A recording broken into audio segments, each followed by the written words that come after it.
گھروں میں یہودی اور نصرانی عورتوں کو داخل کیا. آج عرب معاشرے میں آپ دیکھ رہے ہیں ان کے جتنے بھی بادشاہ ہیں ان کے گھروں میں یا یہودی بناوٹ سے ان کو کلمہ پڑھوایا اور ان کے گھروں میں داخل کیا. یہ اردن کی ملکہ نور، یہ مراکش کی ملکہ فلانی، یہ جناب دبئی کے جتنے بھی ہیں ان سب کے گھروں میں یہ، تو ان کے گھروں میں وہ داخل کیے اور پھر ان کو یہودیوں عیسائیوں کا دوست بنایا. جبکہ میرا رب فرماتا ہے یا ایھا الذین آمنوا لا تتخذوا اليہود والنصارى، یہودی تمہارے دوست نہیں ہو سکتے، نصرانی تمہارے دوست نہیں ہو سکتے. تو انہوں کے جناب ان کے گھروں میں یہ داخل ہوئے اور ان کو، اور پھر آج ان سے جو چاہتے ہیں وہ کروا رہے ہیں، جو چاہتے ہیں. فلسطین کے اندر کیا ہو رہا ہے؟ فلسطین کے اندر کیا ہو رہا ہے؟ نہتے مسلمان نماز پڑھ رہے تھے تو نماز پڑھتے ہوئے جناب ان پہ گولیاں برسائی گئی، نماز پڑھتے ہوئے شہید کیا گیا، اور پھر کوئی پوچھنے والا نہیں ہے. دنیا میں 57 مسلمان ملک ہیں. تو کل کسی نے بڑا اچھا کامنٹ کیا، اس نے کہا آج عید کا دن ہے، چوڑیاں عورتوں کی بجائے ان مسلمان حکمرانوں کو دینی چاہیے کہ تم پہنو. آج تمہاری بہو بیٹیوں کے ساتھ کیا ہو رہا ہے، آج کیا ہو رہا ہے مسلمانوں کے ساتھ. تو اس کی ایک وجہ قرآن سے دوری ہے.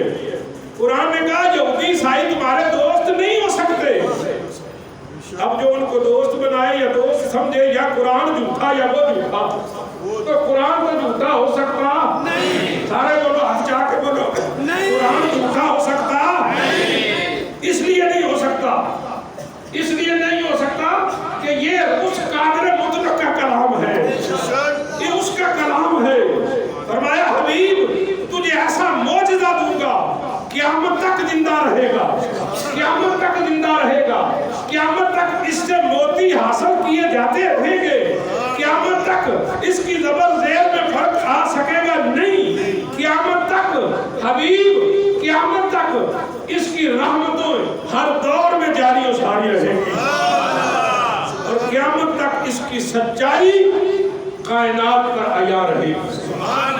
قرآن سچا، میرے رب کا قرآن سچا.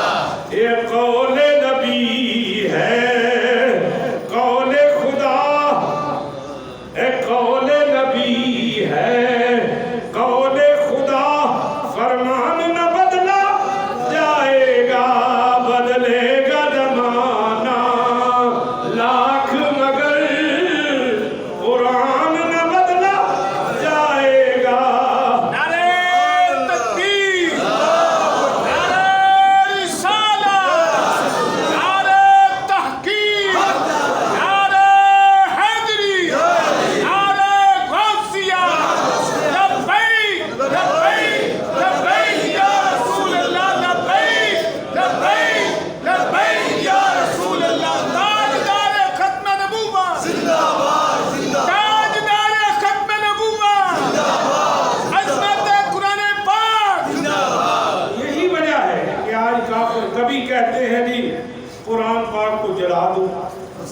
ابھی فرانس میں جس وجہ سے ان بدبختوں نے سونے پاک نبی کے کارٹون بنائے اور بدبختوں کا مظاہرہ کیا، حالانکہ ظالموں تمہارے ہاتھوں کی لکیروں سے میرے مصطفیٰ کی صورت کہاں بن سکتی ہے. اقبال کہتا ہے وہ تو صورت کوئی بنا ہی نہیں سکتا، اس لیے کہ اللہ نے ایسی صورت بنائی ہی کوئی نہیں ہے.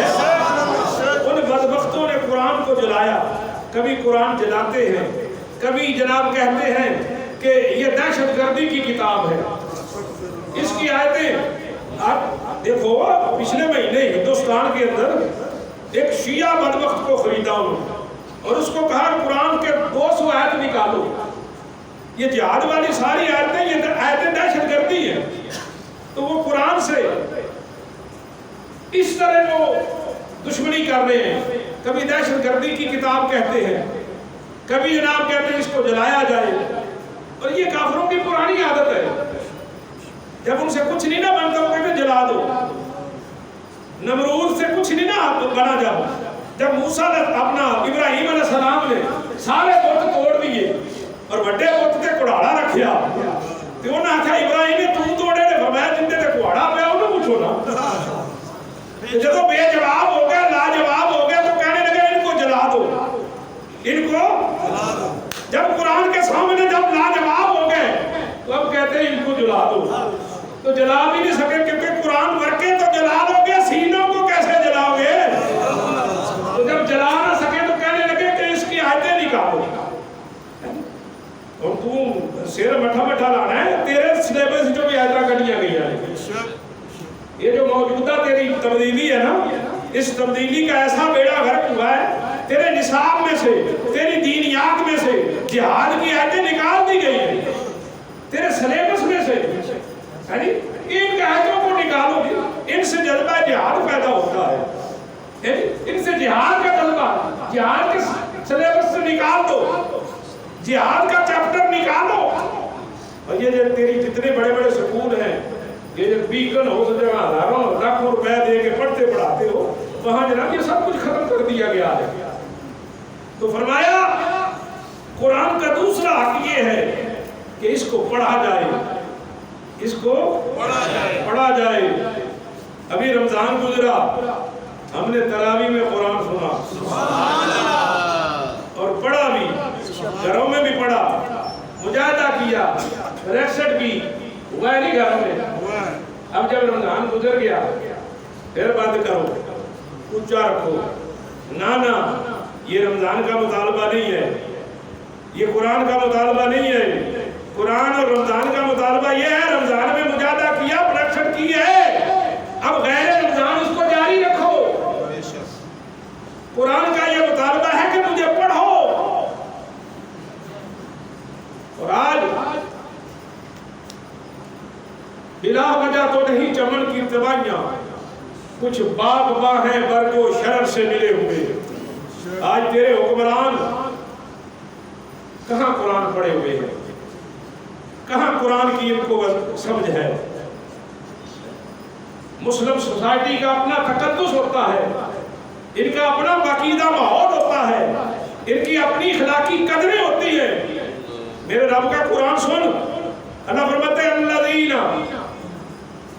آمنوا وکانوا یتقون، ایمان لاؤ تو سچیاں دے نال ہو جاؤ. سچوں کی پہچان میرے اللہ نے قرآن میں کیا بیان کی ہے؟ اللہ فرماتے ہیں الذی نزل احسن الحدیث کتابا متشابہا مثانی تقشعر منہ جلود الذین یخشون ربهم ثم تلین جلودهم وقلوبهم ذکر اللہ. اللہ قرآن میں فرماتا ہے کہ وہ جب قرآن پڑھتے ہیں نا تو ان کے رونگٹے کھڑے ہو جاتے ہیں، ان کی جلد نرم ہو جاتی ہے، ان کے دل میں اللہ کا خوف پیدا ہو جاتا ہے اور زبان پر ذکر جاری ہو جاتا ہے. کھالیں کانپ جاتی ہیں، رونگٹے کھڑے ہو جاتے ہیں اور خوف خدا. اور پر 7واں سپارہ پہلی آیت، وَإِذَا سَمِعُوا مَا أُنزِلَ إِلَى الرَّسُولِ تَرَىٰ أَعْيُنَهُمْ تَفِيضُ مِنَ الدَّمْعِ. جب وہ سنتے ہیں وہ قرآن جو مصطفیٰ پہ نازل ہوا ہے، ان کی آنکھیں برس جاتی ہیں، آنکھیں برس جاتی ہیں. اور تَرَىٰ أَعْيُنَهُمْ تَفِيضُ مِنَ الدَّمْعِ، آنکھیں برس جاتی ہیں قرآن پاک کو سن کر. تو حضرات گرامی، یہ قرآن کا دوسرا مطالبہ ہے کہ اسے پڑھا جائے، اسے پڑھا جائے. اور یہ بات ذہن میں رکھیں کہ اگر سمجھ کے پڑھیں گے، اگر سمجھ کے پڑھیں گے، اللہ آپ کو مکہ مدینے کا رمضان دکھائے. ساڈے بھی اتنے قرآن پڑھیدا ہے،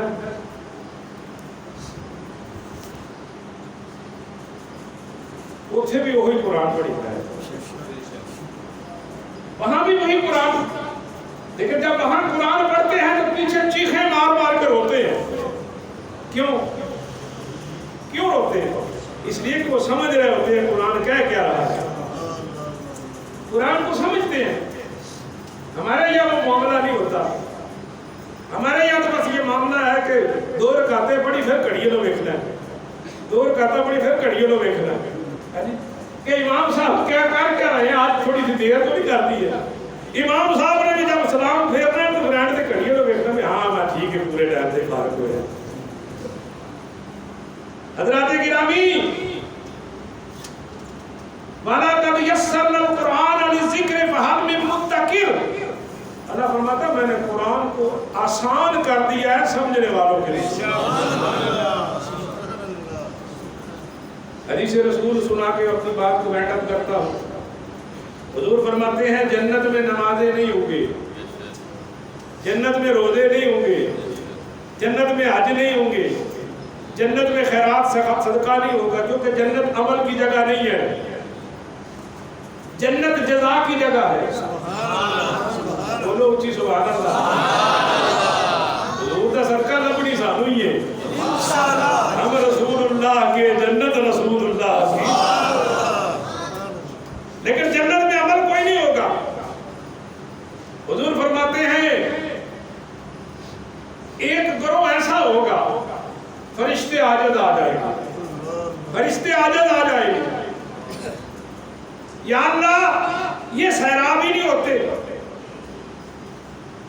جنت میں کھجور ہوگی، انگور ہوں گے، نہ کھجور مزہ دے گی نہ انگور مزہ دے گا، فرشتے تنگ ہو کے باری تعالیٰ یہ جو لوگ ہیں ان کو جنت میں مزہ نہیں آ رہا، یہ سیراب نہیں ہو رہے، اللہ پاک اس وقت فرمائیں گے فرشتوں ان بندوں کو جمع کرو، ان بندوں کو اچھی بولو، ان بندوں کو جمع کرو، انہیں قرآن سنایا جائے گا۔ تمہیں نہیں پتا یہ قرآن پڑھنے سننے والے ہیں، ان کو جنت کی نعمتوں میں مزہ نہیں آئے گا۔ میں حدیث پاک پڑھ رہا ہوں، حضور فرماتے ہیں ان قرآن پڑھنے والوں کو، ان قرآن سے پیار کرنے والوں کو، ان قرآن سننے والوں کو، ان قرآن سے محبت کرنے والوں کو، ان قرآن پاک کی محفلوں میں آنے والوں کو، ان قرآن کی عزت بحال کرنے والوں کو، ان قرآن کی عظمت پر عمرے کا ٹکٹ دینے والوں کو جنت میں قرآن سنایا جائے گا۔ صحابہ نے ہاتھ جوڑے، یا رسول اللہ قرآن سنائے گا کون؟ کون قرآن سنائے گا؟ تو سنے پاک نبی فرماتے ہیں سنو، جس کا قرآن ہے وہ جنت میں انہیں قرآن سنائے گا، وہ جنت میں قرآن سنائے گا۔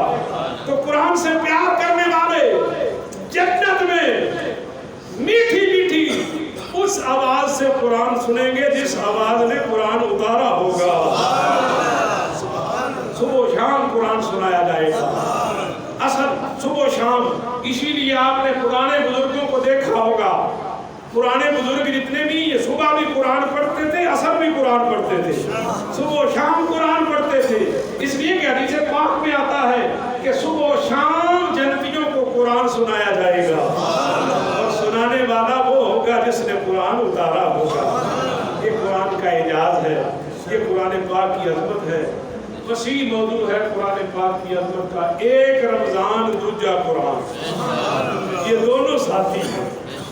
رمضان میں قرآن آیا ہے، حضور فرماتے ہیں یہ دونوں ساتھی ہیں، حشر میں بھی آئیں گے، حوض پر بھی آئیں گے۔ سرکار فرماتے ہیں یہ تو حشر کی بات نہیں ہے، قبر میں تم نے بعد میں جانا ہے، قرآن قبر میں پہلے موجود ہے۔ حضرت عباس میرے پاک نبی کے سب کے چاچے فرماتے ہیں ہم ایک جگہ پڑاؤ کیے ہوئے تھے، تو وہاں نیچے سے قرآن پڑھنے کی آوازیں آ گئی، نیچے سے قرآن پڑھنے، ہم ڈر گئے، نیچے سے قرآن، بھاگے بھاگے حضور کی بارگاہ میں، یا رسول اللہ ہم نے پڑاؤ کیا ہے، نیچے سے سورہ ملک پڑھی جا رہی ہے، قرآن پڑھا جا رہا ہے۔ سونے پاک نبی مسکرائے، حضور فرماتے ہیں جو نیچے ہے نا وہ مسلمان کوئی صاحب ایمان دفن ہے اور وہ سورہ ملک پڑھ رہا ہے. عباس میرے چچا جان سورہ ملک وہ ہے جو قبر کے اندھیرے کو دور فرما دیتی ہے اور اس سے پیار کرنے والا قبر میں بھی اسے پڑھے گا. تو قبر میں قرآن وہ باغ میں جائے گا قرآن وعدہ کرنے ہیں. ابھی آپ جی میں روزیہ جی پڑھیا